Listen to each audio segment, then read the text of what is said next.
Do you guys feel, how come I look like I'm looking up? I do not like this. I don't like,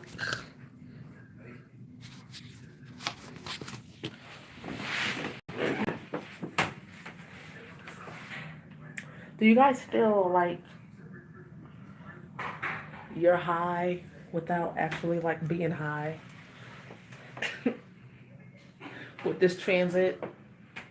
Or are you tempted to get high? Have you been getting high? Have you been like overindulging in like all your comforts? Yesterday, I got a large plate of oxtail and I busted that shit down. Like, and I'm not supposed to be eating meat. And it really hurt my stomach. I paid for it. But I also felt like it was like the ending for me. Like, of needing to do that, of needing to run to that comfort. Maybe an ending for now because things always come back around, you know. But it just felt like I had to do it. And it felt great to allow myself to have that. And I know I'm not the only one. I was watching Roseanne on the news the other day, and I was frightened. And I knew she was high. And I know she has Mars in the 12th house. And I was like, I do not want that to be me. Like, what can I do for that not to be me? Because I've been feeling a little bit like I'm going out of my mind, tease. And it's not because of like anything that's going on. Like, actually, nothing's going on. Like, everything is fine. But like my inner world is topsy turvy. It is flipping. It's doing my inner psyche. It's like doing backflips and it's changing. The landscapes are changing. It's like I'm on a trip, like I'm hallucinating. And sometimes I don't even know what time it is, where I am, like what's going on.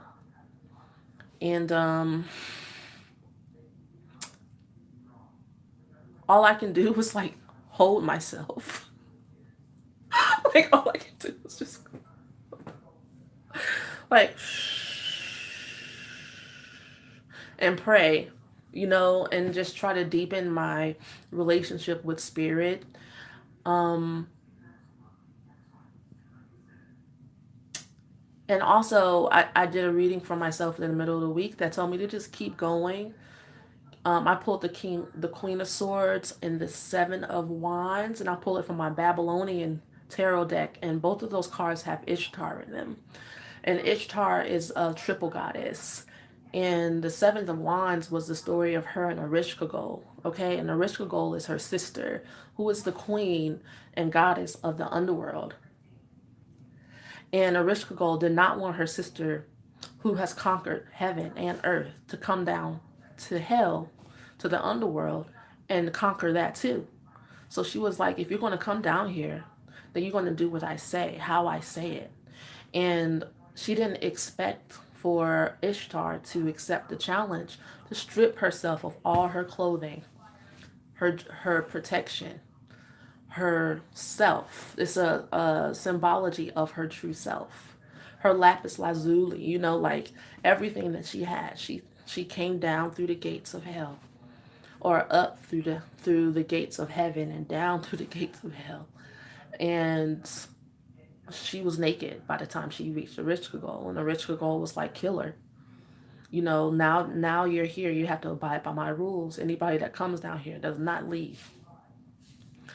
And so Ishtar, apparently she's determined to experience everything she's like in the world, like she can experience. I just feel like when I look at that story, and I was doing my reading, and I was thinking about myself and what's going on with me right now, because a lot of planets are retrograde. I think Mars, Saturn, Chiron, Neptune, and there's like one more that's retrograde. I was just looking at it. and I don't want to cut the video off. But yes, my soul wants to finish an initiation and conquer like the underworld and face whatever it is I need, whatever ugly it is I need to face so that I can rise back up again and be able to have that alchemized energy, knowledge, understanding for within myself and to give to the world. But man, oh man, the demons, gals, and goons, you know. And I wonder, you know, Michael Jackson had Mars in the 12th house, and for the past like month, I've been obsessed.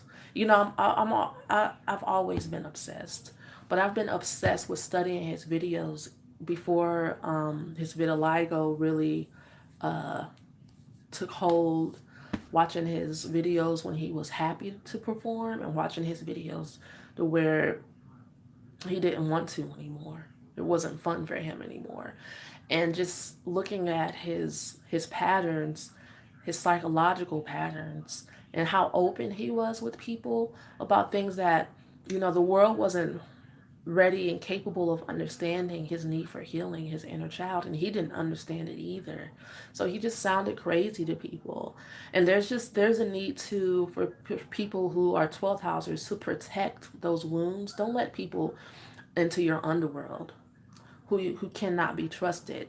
Even people you get into relationships with, they don't deserve to unlock to go into those gates and fuck with your head and, you know, play down there, because there's certain things that predators can see that activate you so that people can have what they want from you, you know. And it can be anything: words, gifts, sex, pleasure. Another story about a Rishkagol and her, the god of the underworld, Nagal, you know, he was instructed to not take anything from her because her father, I knew, wanted to give her something because she wasn't allowed to leave the underworld and they weren't allowed to enter in, or else they would die and she would like be like, you're mine, you know. And Ishtar is the only one that went down there and conquered hell. So it's like a female Christ story. And I feel like that's what's happening right now for a lot of 12th housers. It's like your Christ energy, you're going to be resurrected after this lunar eclipse energy is over. And that's probably within like the next year or 6 months. Lunar eclipse is going to be like, you know, the ancient societies saw lunar eclipses as inauspicious. Solar eclipses, just eclipses in general. Because if you look back in history, anytime there's a major eclipse, there's also a cataclysmic weather event like hurricanes and volcano eruptions and earthquakes after eclipses. So they did not see it as like, ooh, an eclipse. They ran and they hid, girl. They were like, we're out of here. We're getting out of Mother Nature's way. So, you know, there just might be some things that happen on a world stage that will be uncomfortable. And also, there may be things that happen that are uncomfortable in your life around this time. So, really hold close to your gods and goddesses. And if you're not into any gods or goddesses, it would be really helpful for you to get into, you know, to at least studying what gods or goddesses you relate to, correspond with. You need to know your avatar. You really need to hold close to who you really are. You really, really should. Just so that you're not driven crazy by events that maybe are sensationalized, and maybe that you sensationalize even in your own life. Oh, oh my God, oh my gosh, you know, every 5 minutes, what am I going to do? What am I going to do? You don't need to be doing all of that all the time. Keep your practices. If you get off track, get back on track. Don't make things too complicated. Try to simplify your life as much as possible and just stay on purpose, stay on task, because there will be a light at the end of the tunnel. Is there anything else I would like to say? You know, my stream of consciousness is better than I thought it was going to be. So I'll definitely talk to you guys soon. I love you guys a lot. Don't forget to like, subscribe, share. You can follow me on Instagram at TangledFairy11. Also, my Facebook page, A of the Dawn Boutique. My website is www.aofthedawn. My meetup is the Unicorn Collective. I also have a Facebook group called the Unicorn Collective. If you're in Atlanta, I have classes or, well, workshops. I mean, it's not a class because it's pretty interactive. You know, everybody shares their wisdom, no matter what level they're at. I have Twerk and Tarot July 27th at the Space Atlanta, which is like an aerial space where they have dance classes as well and yoga. Oh, and I'm going to start a matchmaking club for everyone who would like to get serious about love, relationships. Nobody can come who is looking to hit it and quit it. And who, I mean, if you want to heal all of that, you can.